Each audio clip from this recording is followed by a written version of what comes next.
about this love.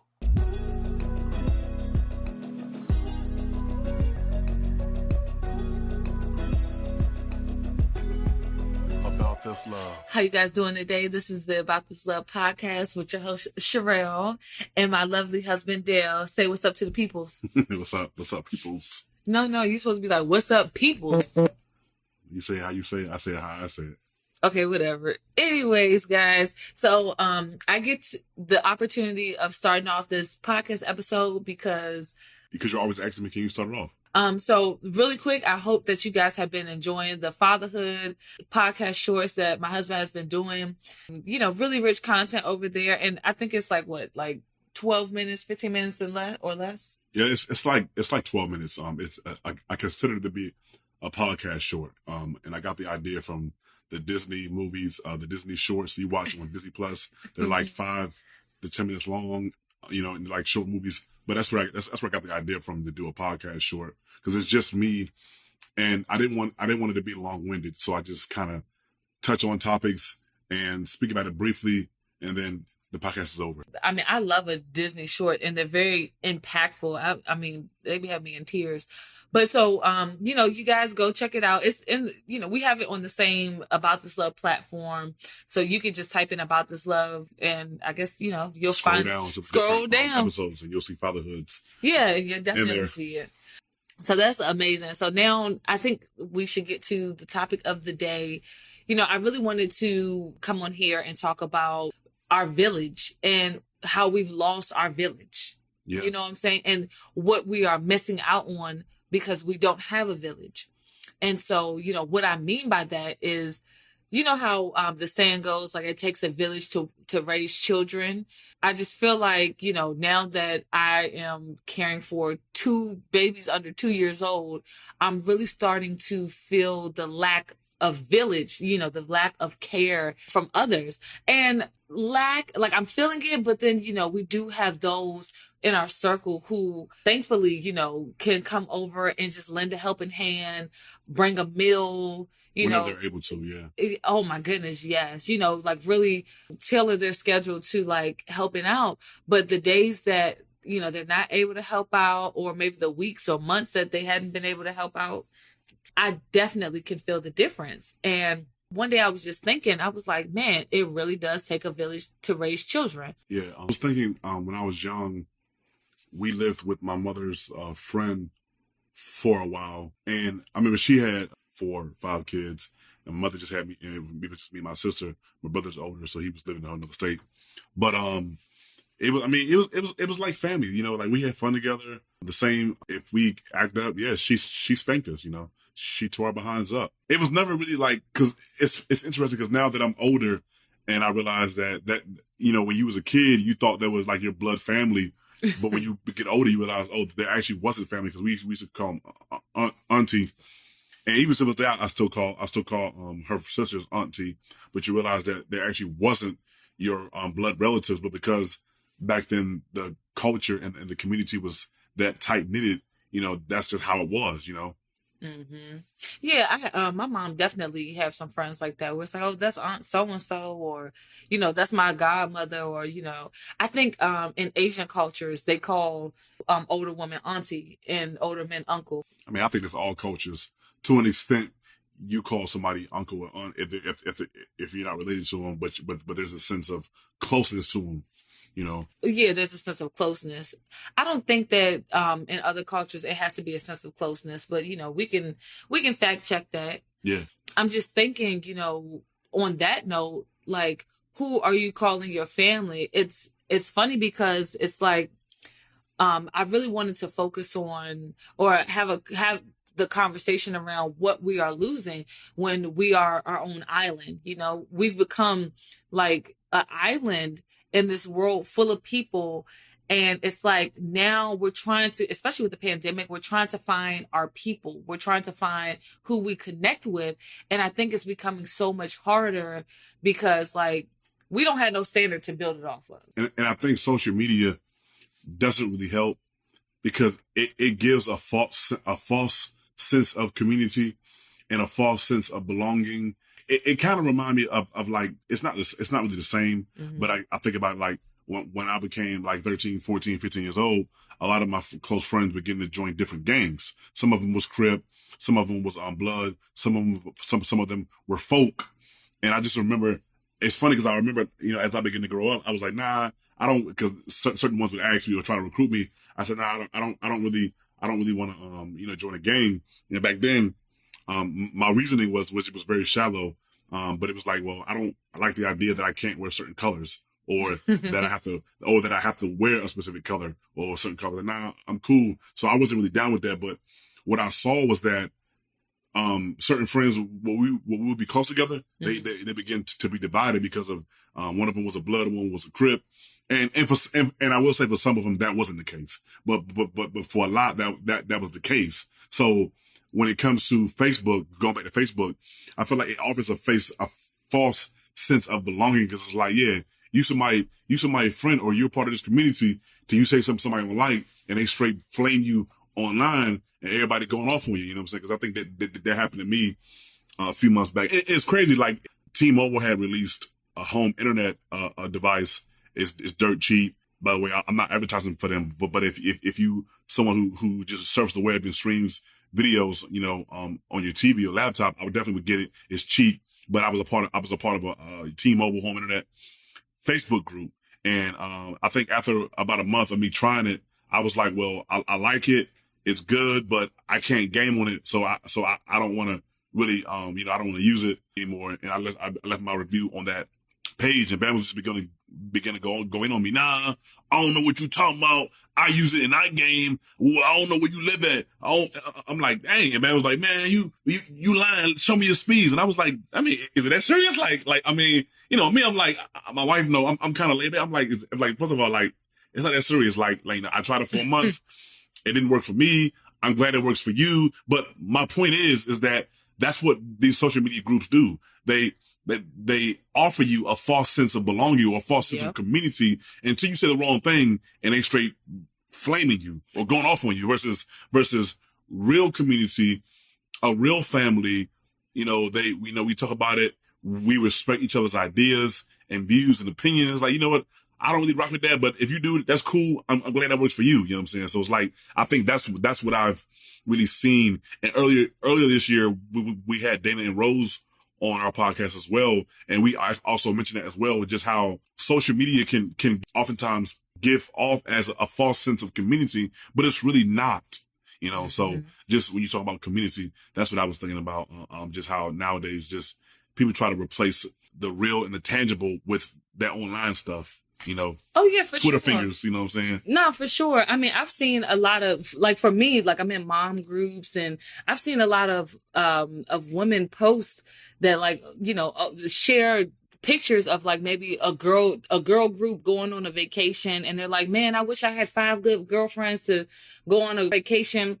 And I actually seen a TikTok where a young lady went on a girl group vacation, and apparently it was so that they can get like the package deal. Like, you needed a certain amount of people to get like the discount. And she was just showing behind the scenes. She was like, man, I'm all the way in, I don't know, I guess it was Mexico somewhere. I don't remember. But she's like, I'm all the way over here. And she filmed that like she was the oddball out, and the other 3 young ladies were like in all the pictures together, were at brunch together, and out at this and that together. And she was always on the other side of the table.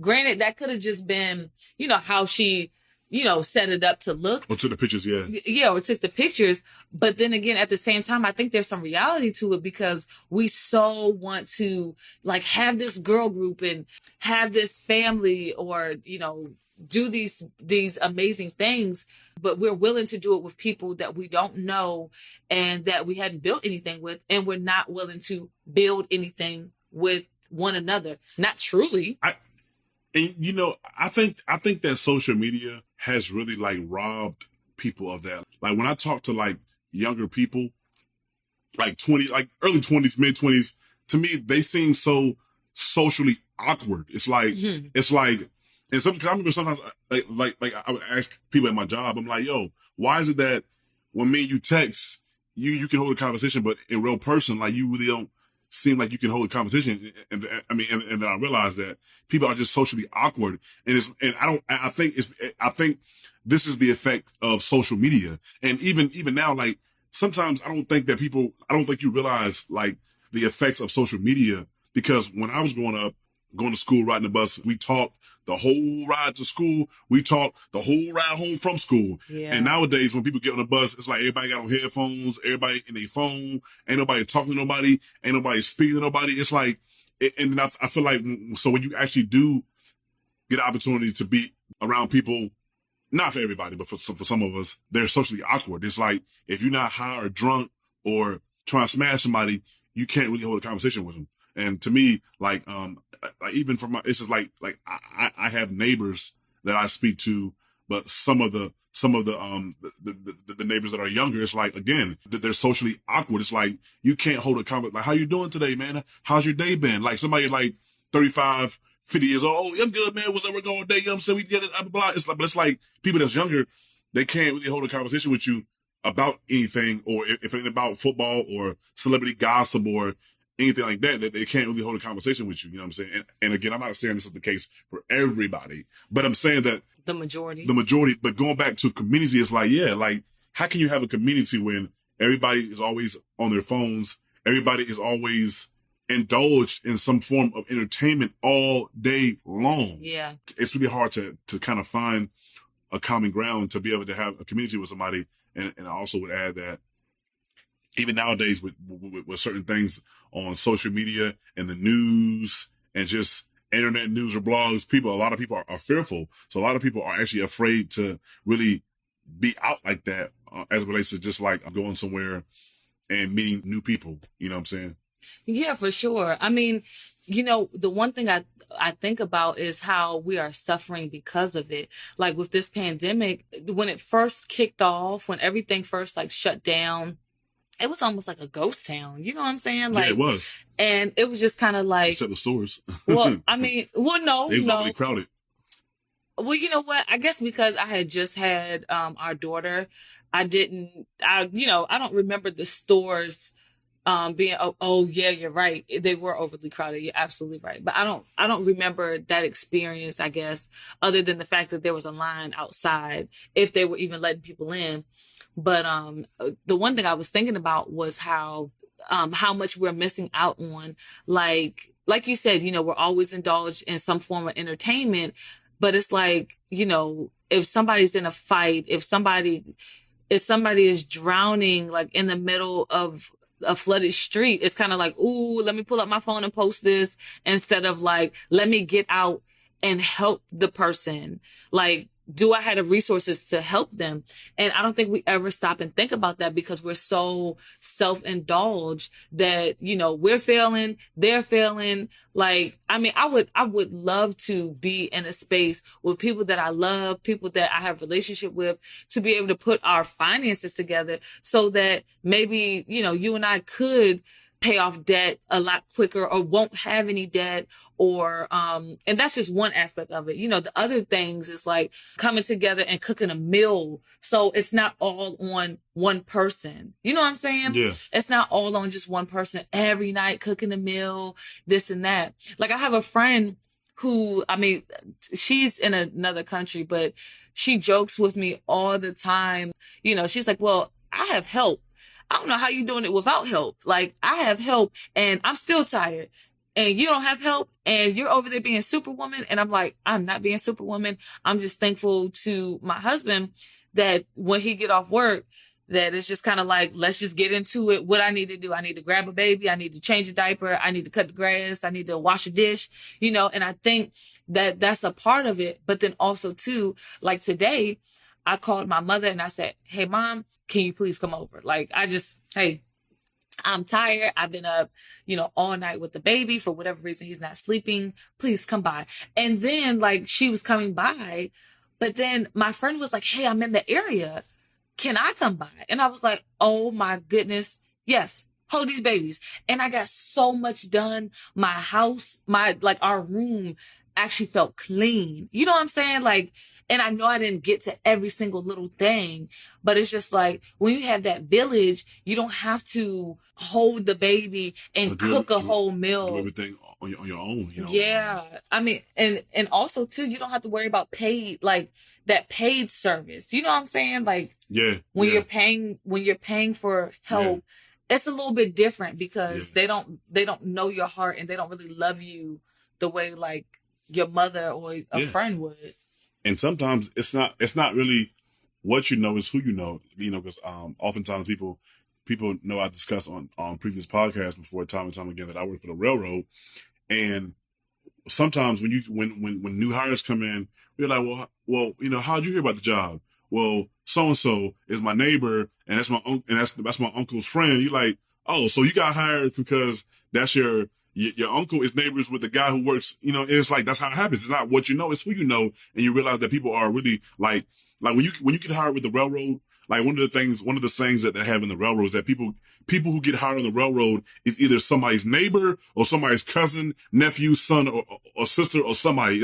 But the railroad, they normally hire from within, meaning like people normally get hired because like, oh, that's Dale's cousin. He applied for a job, hire him because that's Dale's cousin. Because we know Dale do good work. He's never late to work. He's never been disciplined. He do good work, hire his cousin. It was like, and that's how the railroad is. The railroad is really like a tight knit community. Like when you like people get hired, oh man, I went to school with him. I ain't seen him in 3-4 years. I'm like, really? I'm like, oh, okay, man, I don't really care, but okay. But it's like that's how it is though. So it's like even in my job, it's like it's a community because they purposefully hire. You got to know somebody that knows somebody that knows somebody to work for the railroad. And I'm not saying that's true across the whole board, but the majority of the people that work for the railroad, they know somebody that knows somebody that knows somebody that works for the railroad. And that's how they got in. And, but for me, that wasn't the case. I got in because, at the time the program that I was in with Job Corps, I guess had some type of contract with the railroad, and they hired people from within the, Job Corps, but still, again, that's still a community, even if it's just a community that's via network. So I still got in because of a community that was via network, with the, educational institution, which at the time was Job Corps.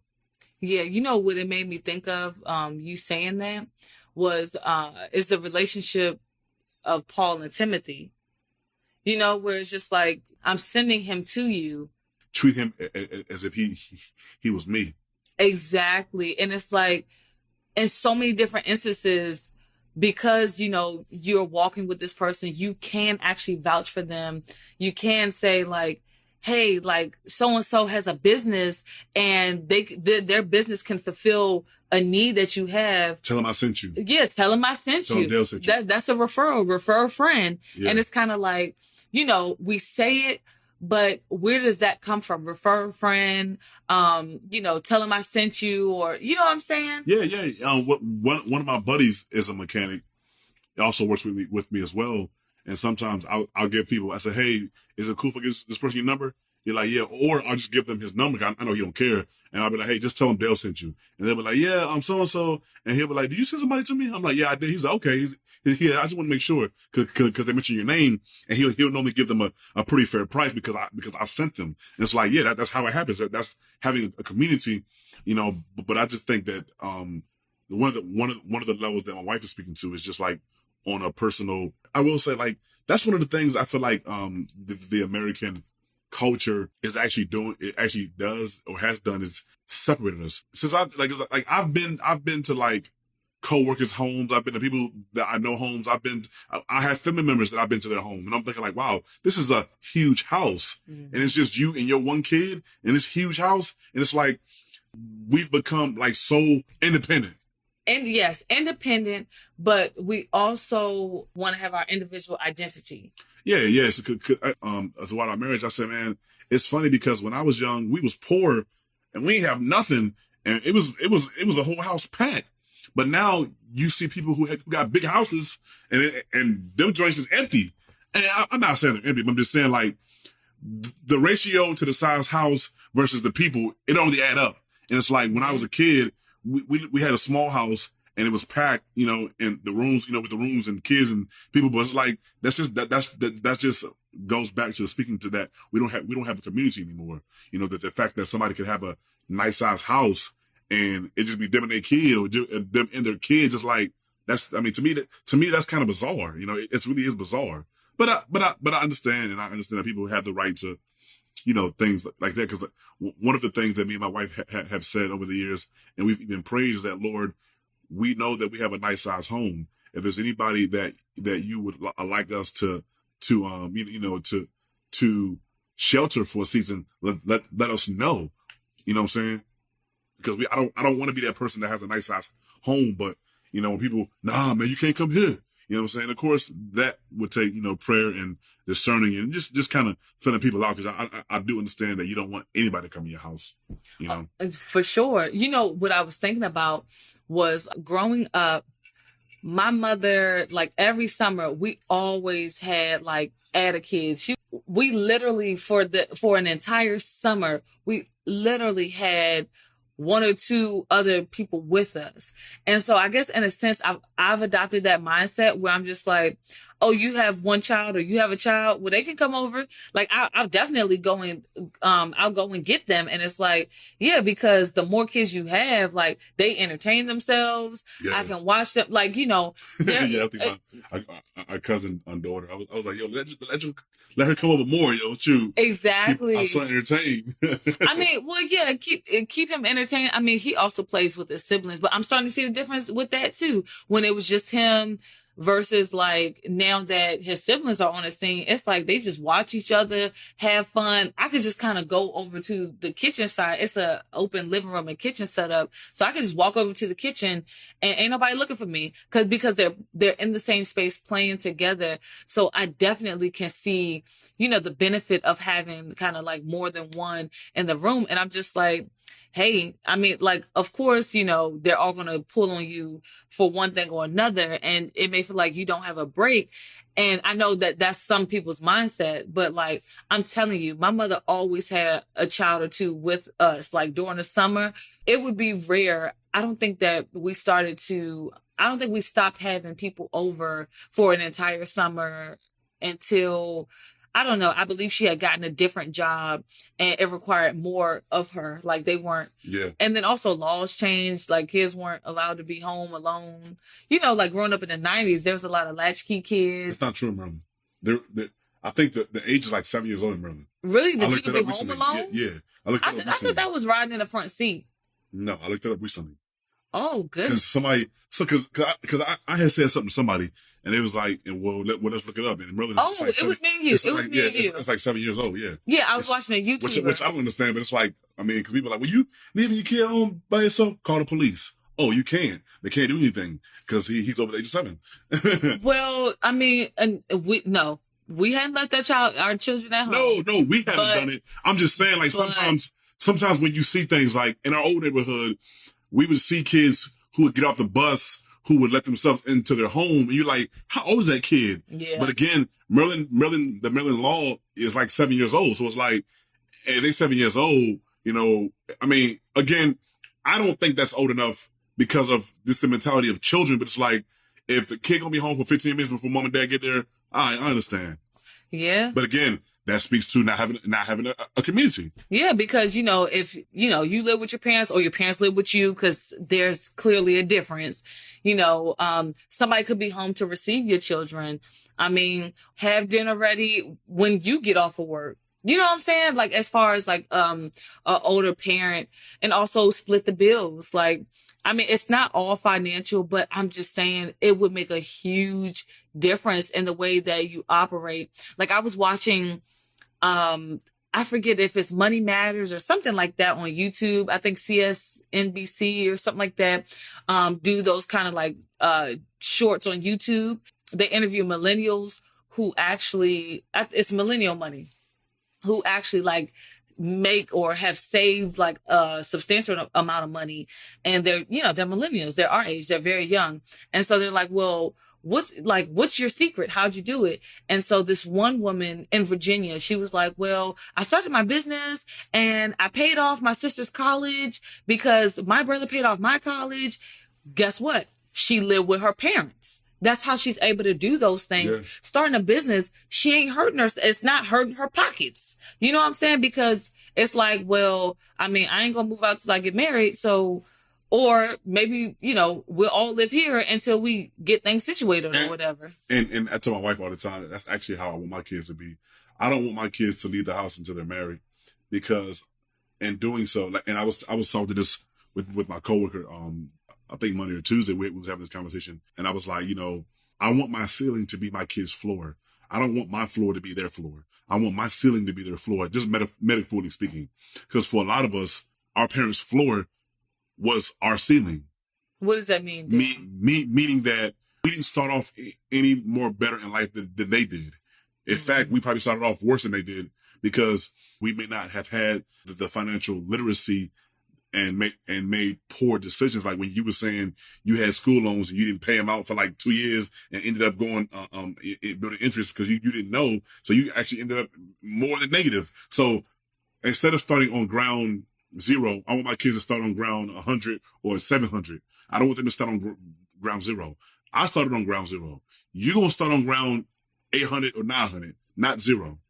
So it can further push them ahead in life, so that they don't have to start off the way I did. So if they need to work at the college and save up, $100,000, they're able to do that. Yeah. Yeah. I mean, or they can go into college, with the money already sitting there. However it is you guys do it. You know what I'm saying? It's almost like you're not leaving college with that debt. And, I don't know. I truly think that that's a beautiful thing, but we have taken on that mindset in our individuality, our individualism. It's almost like, well, I left the house at 18 and my kids need to leave the house at 18 and figure it out. And it's kind of like, I mean, one, that depends on the child. And then two, are they even prepared? You know what I'm saying? Yeah. If they're free to go, but also they're free to stay. And I think that's the other side of it. Like, why wouldn't they be free to stay? If I was thinking clearly, I would have stayed with my mom and I would have learned how to cook a little bit more, or I would have paid attention. Like one thing I was saying to Dale before we started recording, I said, man, I really want to get back to a point where we are sitting with our elders and asking them questions and listening and not challenging them, whether or not you agree. I mean, just the other day, I sat with my grandmother and I just listened. She talked about divorce court. Not that she thought that, Dale and I were getting a divorce, but that's what she likes to watch. But I started to hear like how she'd seen life. And I totally forgot that she's been a housewife for over 20 plus years out of her 50 plus year marriage. And I'm like, duh, she raised kids and tried to juggle a career and her home. And I could be sitting here talking to her about it. And I never thought about it. It didn't dawn on me until the other day when she was talking about what she was watching on divorce court. So we know that we don't have very many communities like we used to have back in the day. So what are some suggestions that you think we could just have if some people are interested in getting there? I mean, I think just start small. And I know like on Facebook, it's like, oh, well, support my business, share my business, this and that. But when I mean start small, I mean like in your own everyday personal life. Like, for instance, my grandmother got really sick last year. And so she felt like she couldn't go to the store anymore. And I'm like, hey, let me know. I can have groceries sent to your house. I could bring you groceries. You did. Yeah. And I did some meal prepping for her. I mean, a friend is about to have a baby.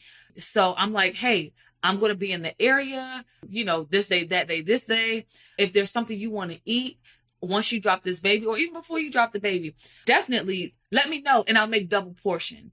Another friend of mine had a child maybe a couple years ago, but she saved all the clothes, not for me, but just in general.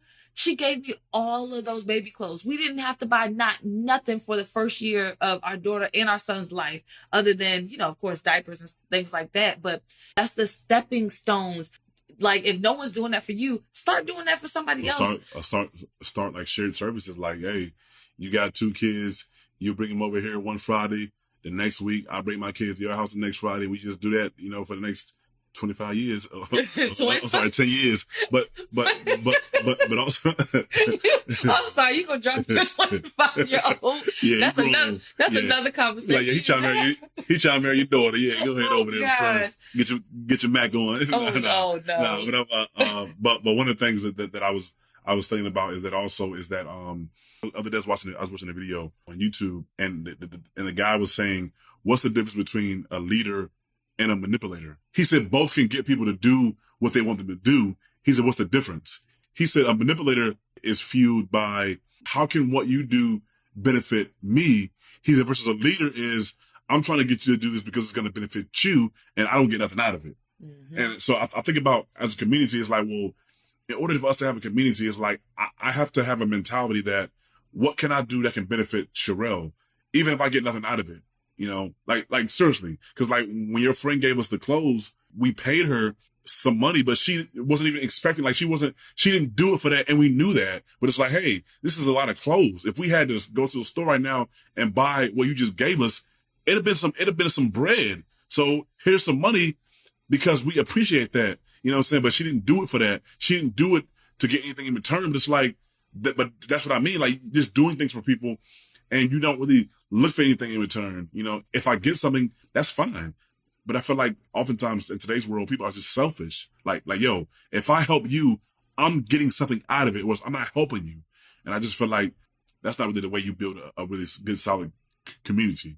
You know what I'm saying? So, yeah, I mean, that's all, that's all I have, for today. I definitely want to continue on the conversation, in the comment section, on our Facebook page. Like, how do you guys see community? Do you feel like you are building your own community or have your own community? So definitely let us know like your thoughts on that. So follow us, head over to our Facebook, facebook.com/AboutThisLove211, or in the search bar, just type About This Love. Like our videos on YouTube. Oh, yes. And then definitely like our video and share with someone if you think that this conversation was beneficial to you and that, they would definitely be blessed by this conversation as well. So thank you so much am I closing out too? I open and I close? Okay, good. Like, y'all, this is really a treat. So, thank you so much for hanging in there. Definitely check out my husband's fatherhood podcast, follow our social medias. Everything will be in, the shared links in the description. But until next time, peace. Peace. Thank you for tuning into today's podcast episode. Be sure to follow and share your thoughts as we continue the conversation on About This Love's Facebook, Instagram, and YouTube channel. Join the About This Love community on Discord.